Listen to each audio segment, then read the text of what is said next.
Assalamu alaikum. Nous allons commencer le chapitre 3, l'influence des facteurs climatiques sur la répartition des êtres vivants. Nous allons voir dans cette capsule les facteurs climatiques et comment ils varient au Maroc.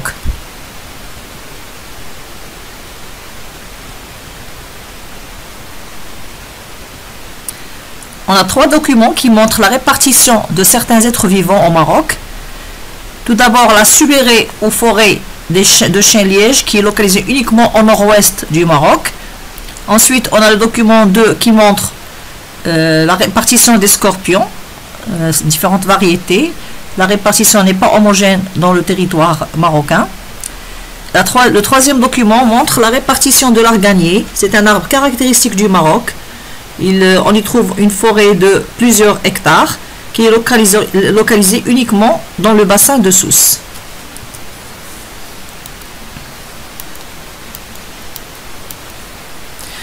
Les êtres vivants sont caractérisés par une grande répartition et aussi d'autres caractéristiques comme la taille, la période de reproduction ou encore la durée de vie ne sont pas dues au hasard mais à différents facteurs écologiques dont climatiques. Alors, quels sont les facteurs climatiques? Comment peut-on les mesurer et comment varient-ils? Comment le climat conditionne-t-il la répartition de certains êtres vivants? Et comment peut-on améliorer artificiellement les conditions climatiques dans le domaine agricole? Nous allons commencer par les facteurs climatiques. Tout d'abord, nous allons définir le climat et la météorologie. Le climat se définit par les conditions qui règnent dans l'atmosphère terrestre dans une région donnée pendant une période qui s'étale sur plusieurs années. Il se distingue de la météorologie qui désigne l'étude du temps à court terme et dans des zones ponctuelles. L'étude du climat et la climatologie. Donc, quels sont les facteurs climatiques? Comment on les mesure? Et comment varie le climat à l'échelle du Royaume du Maroc? Alors, nous allons voir dans ce document certains facteurs climatiques, leurs appareils de mesure et leurs unités. Tout d'abord, la température. Elle est mesurée par le thermomètre ou le thermographe. L'unité, c'est le degré Celsius, le degré Kelvin ou bien le degré Fahrenheit. Et vous avez ici les liens entre, ou bien la relation entre ces différentes unités. Nous avons, pour les précipitations, nous avons comme appareil de mesure le pluviomètre. L'unité, c'est le millimètre. Et pour le vent, on peut mesurer la vitesse du vent par un anémomètre. Et l'unité, c'est le kilomètre par heure. D'autres appareils de mesure, comme le luxmètre qui mesure la luminosité ou bien l'intensité lumineuse. Et l'unité, c'est le lux. On a aussi pour l'humidité et la pression un appareil qui mesure les deux, soit un hygromètre, soit un baromètre. Donc pour l'humidité, on utilise le pourcentage et pour la pression, elle est exprimée soit en pascal, soit en atmosphère, soit en millimètre de mercure, soit en bar.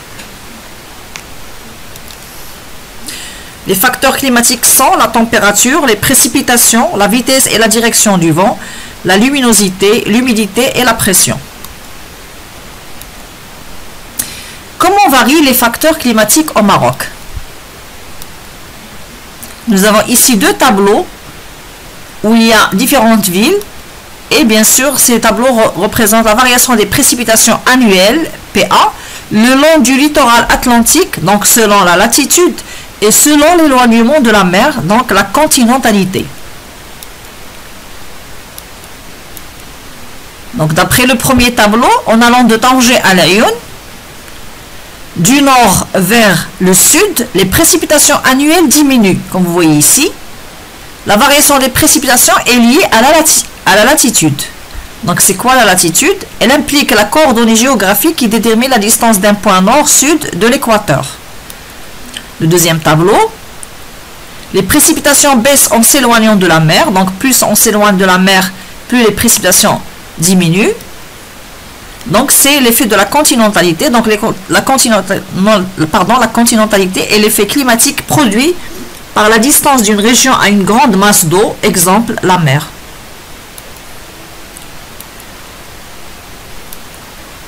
Nous avons un troisième document, c'est un graphe. Il montre la variation de la moyenne des précipitations annuelles selon l'altitude, c'est-à-dire l'irtifa. D'après le graphe, en allant du nord-ouest vers le sud-est, on remarque une augmentation des précipitations selon, c'est-à-dire avec l'augmentation de l'altitude. Sauf Midelt, parce que Midelt, il y a un facteur qui intervient, c'est le facteur latitude, parce que Midelt se trouve dans le sud-est. Donc le climat, ce sont les conditions qui règnent dans l'atmosphère terrestre dans une région donnée, pendant une période qui s'étale sur plusieurs années. La météorologie, c'est la science qui étudie les phénomènes atmosphériques, nuages, précipitations, etc. dans des zones déterminées. Les facteurs climatiques sont la température, les précipitations, la vitesse et la direction du vent, la luminosité, l'humidité et la pression. On peut conclure que les facteurs qui influencent les précipitations annuelles sont la latitude, la continentalité et l'altitude. La latitude implique la coordonnée géographique qui détermine la distance d'un point nord-sud de l'équateur, et la continentalité est l'effet climatique produit par la distance d'une région à une grande masse d'eau, exemple la mer.